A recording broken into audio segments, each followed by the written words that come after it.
What's going on, Summoners? Welcome back to another ProGuides Wild Rift video. I'm Kangas, and today I'm catching you up on all the latest news for Wild Rift. From Irelia officially being announced, a brand new build sharing mechanic, a revamped player feedback system, and even the release of the Chinese server alpha testing, there's a lot to cover. But before we begin, we got our question of the day.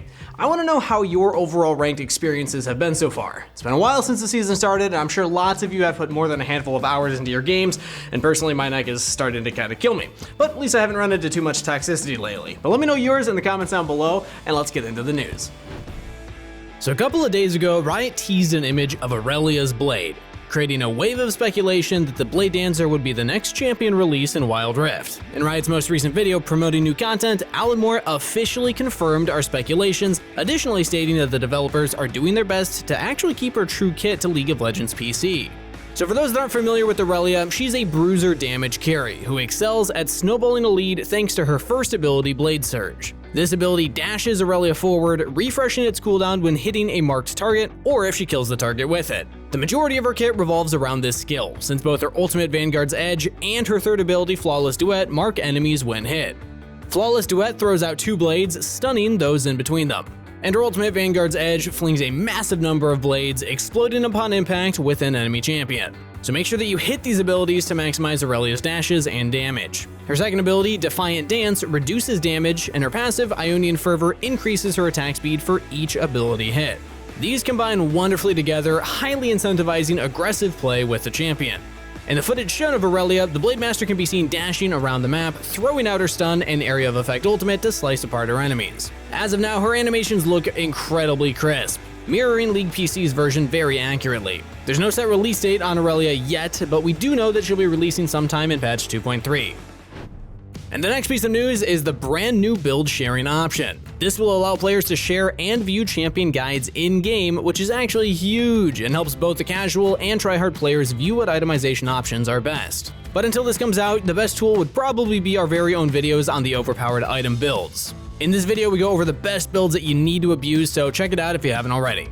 But of course, that's a separate video, so having the option to view builds in-game will not only expedite the learning process for beginning players, but also create a bigger sense of community where players can more actively compare and contrast item optimizations. As of now, there's still a lot of debate and experimentation in regards to certain build paths because the game's so new and not many platforms cover itemization in depth. And when considering itemization and where you're getting them from, the skill level of the player is essential to consider. By having players promote builds using their summoner ID, rank, and role, that will very much play a part adding to the credibility of certain itemizations.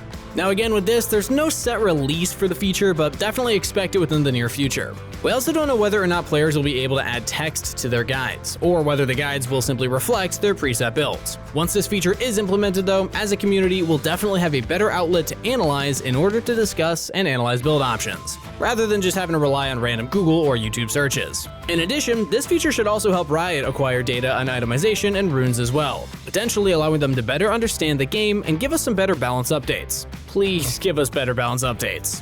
Oh, and speaking of communities, if you want a platform to talk with other Wild Rift players like yourself, make sure to join the ProGuides Wild Rift Discord. We're actually holding a 24 skin giveaway right now, so make sure to take part before we run out.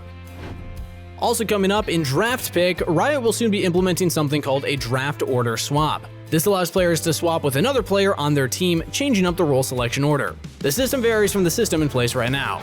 Practically nobody actually uses the existing champion swap feature during the draft pick, since unless you happen to be on call with your teammates, the champion selection screen is way too short to properly communicate with your team. The communication needed for a champ swap is first asking for somebody to swap for a champion, and then mentioning which champion they have and which champion you want to play. Then finally, choose the champion accordingly to the enemies or your own team compositions. Considering players only have 24 seconds to lock in their champion, that's a lot of communication necessary to pull off a successful champion trade. If one of the two players does not own a specific champion, the entire plan just gets ruined. Considering all this typing is done on the mobile phone, most would rather avoid the headache and lock in their own champions rather than attempting to cooperate with their team, starting the game off on a very much solo player-oriented mindset. But by implementing the draft order swap, players will be able to simply trade their pick sequence with another player in the lock-in phase. More confident players who know exactly what they want to play can go up first, granting other allies more time to consider the picks before committing to a champion. This should promote cooperation without the need for excessive typing, a much-needed change for champion selection in Wild Rift. With this new cooperation, strategy will become more prevalent to champion select, since the ability to trade creates opportunity for players to attempt to counterpick. Hopefully this update will allow players to play less selfishly and begin to create a change in the overall solo player mentality that's kind of been plaguing the team play reliant game since release. Maybe we'll finally begin to see more consistent, well thought out team comps in our ranked games. Riot also stated that a player behavior system is being developed too, something that is very much needed. I'm sure you guys all know, but toxicity on Wild Rift is incredibly rampant, and with little to nothing realistically stopping players from performing in a negative manner. The toxicity becomes contagious and is currently spreading throughout the game like wildfire. So if you're one of those players and are looking to help improve your mental, make sure to check out our Challenger Lifestyle Tips video. Or just follow Tia on Instagram. It's kind of impossible to be in a bad mood after checking out her stories. But as of now, nothing else was stated, and the official statement is probably Riot's way of telling us that they're aware of the problem and working on a fix. League of Legends uses something called the honor system, which promotes positive behavior with levels. The higher level you are, the more rewards you're granted, while toxic negative behavior resets the level to 0. This reset will deny season rewards, which used to include ranked borders and championship skins. We're assuming that Wild Rift's player behavior system will be similar, incentivizing proper demeanors and punishing poor behavior.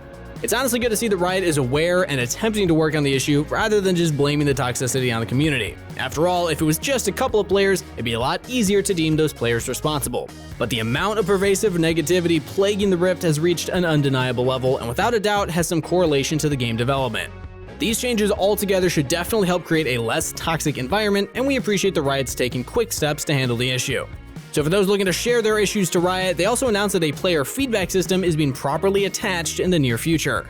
In Alan Moore's words, we're really hoping to receive suggestions and comments from all of you to constantly improve the game. Our social media platforms are always open for feedback, and you are more than welcome to interact with any of us during the Dev AMA columns on the My League app.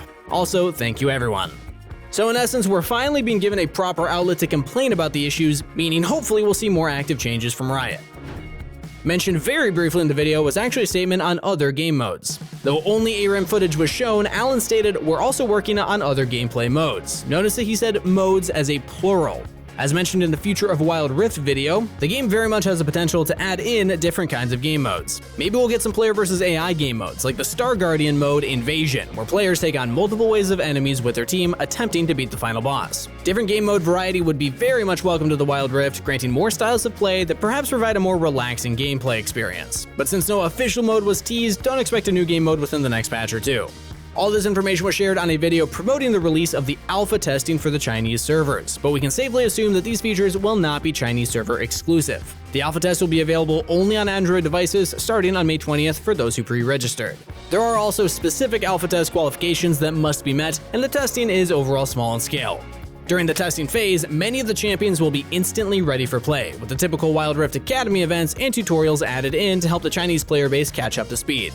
In addition, Misfortune's bounties and Yasuo's trials will be introduced into the Chinese servers during the alpha testing. Another unique feature that the Chinese servers will have are something called skin trial cards, allowing for players to try out a skin and decide on their favorite before committing to a purchase.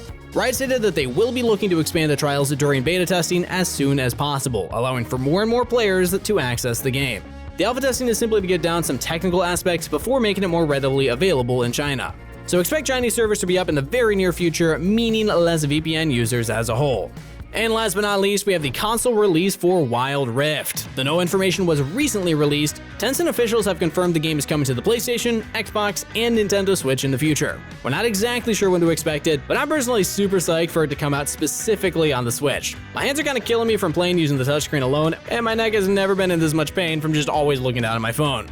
Nothing beats the mobile in regards to portability, but I really am looking forward to that console release. This means potentially a whole new pool of players, different ways to create content, and most of all, a bigger screen to play on. That may sound counterintuitive since League PC exists as well, but not everybody owns a PC, so I think that this is a very welcome addition.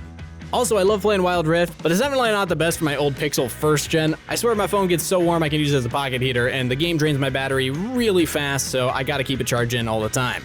It's amazing that such an in-depth game has been created accessible to practically everyone, which now includes China. Sorry, India, we hope you guys get your release soon, but despite its amazing accomplishment in regards to moving League of Legends to the smartphone, there's definitely still some hardware compatibility issues when playing with older, less powerful models. I know, I need an upgrade, but I kinda like my phone. And that concludes today's news update. Hopefully these changes will be implemented soon and help correct some of the issues that have been plaguing Wild Rift. As always, if you enjoyed the content, make sure to like and subscribe to the channel for everything Wild Rift related. And also don't forget to answer a question of the day in the comments below, and also join our community Discord to take place in our giveaways. That's it for today, so best of luck on the Rift, everybody. Stay hydrated, and I'll see you next time.